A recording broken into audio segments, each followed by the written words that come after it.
You're glowing. Oh, thank you. I use aloe and river slime to maintain my... No. Look. Oh, this is my little sister Amba's magic. I got the glow! Where recent Disney princess films reminded young girls they too could be heroes, Raya and the Last Dragon teaches its viewers about the perils of going at it alone. It's a smart next evolution of the action princess coming-of-age story, clear through line to princess predecessors in Frozen and Moana. Like Moana, Raya strikes out into the world on a classic hero's journey. Like Elsa, Raya is emotionally closed off at the start of the film. Unlike these other heroines, Raya doesn't lack self-confidence or understanding of her abilities. She's a skilled fighter, a quality she does not question, and it's about time.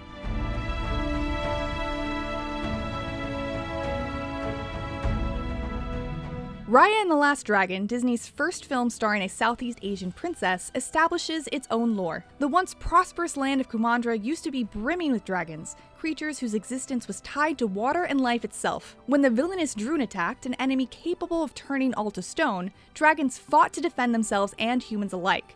The last living dragons pooled their power into the dragon gem, which revived the humans. But the dragons remained frozen in time with the exception of Sisu, the last living dragon. Raya's epic quest kicks off when the dragon gem shatters, unleashing the Droon back into the world. Raya's hero's journey is marked by moments where she is challenged to make new friends and rely on them to fight for her cause. The film's framing around themes of trust breathes new life into the Disney animated action-adventure format. The waypoints along Raya's hero's journey each challenge her to be vulnerable with others. As Raya and Sisu barrel through the regions of Kumandra, their relationship deepens. This is also true of Raya's confrontations with childhood friend turned villain Namaari. Each fight reveals something new about their rocky past and how they could possibly make amends. Scrapping romances gives Raya and the Last Dragon more space to give platonic relationships their due. Raya and the Last Dragon is also one of Disney's best films about grief. Disney's princess films have always been about grief, as practically all of the princesses have lost a family member by the start of their movies. In prior films, these deaths mostly act as backstory and character motivation. By contrast, every single significant character in Raya and the Last Dragon has experienced devastating personal loss, is motivated by grief, and has spent a lot of time alone. Their decision to trust one another, to form a chosen family, feels much more meaningful due to this weight. I too wish to join this fellowship of Droon, but trickery. Disney's princesses have always had enormous sway in pop culture, particularly for American children.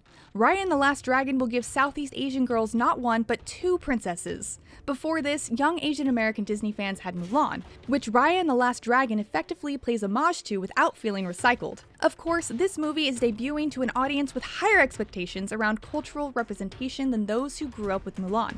At a moment where the number of Asian-centered films is steadily climbing yet still limited, and where Southeast Asian actors are underrepresented in comparison to East Asian actors, this puts particular pressure on Disney's first Southeast Asian princess. Disney did a fair amount of research, which they leaned on for issues of cultural accuracy. The filmmakers visited Southeast Asian countries. The screenwriters are both Southeast Asian, as is Kelly Marie Tran, who voices Raya.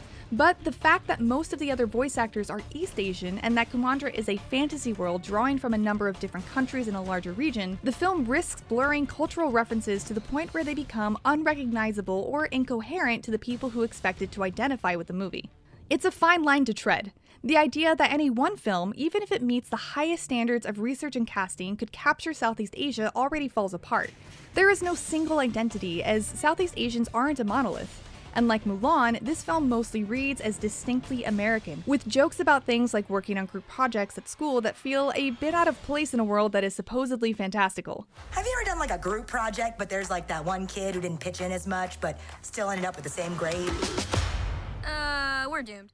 The five kingdoms of Kumandra are each vibrantly animated. The frightening Droon evokes the bubbling threats of Miyazaki's Princess Mononoke, and the fight scenes here are particularly thrilling. When a character takes a punch or when Raya parries with her dagger, it has a genuine weight that gives these fights greater stakes. Ultimately, the heart and action in Raya and the Last Dragon are thoroughly enjoyable, and it introduces a new Disney princess to be genuinely excited about.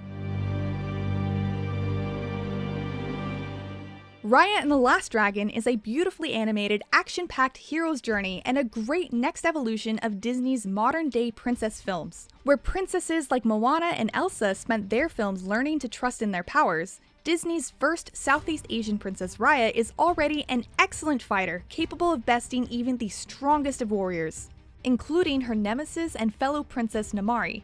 This gives Raya and the Last Dragon space to focus on themes of trust and the importance of finding a support system of friends and family, as well as truly tackling concepts like grief, the thematic mainstays of Disney's princess films that haven't always been adequately explored.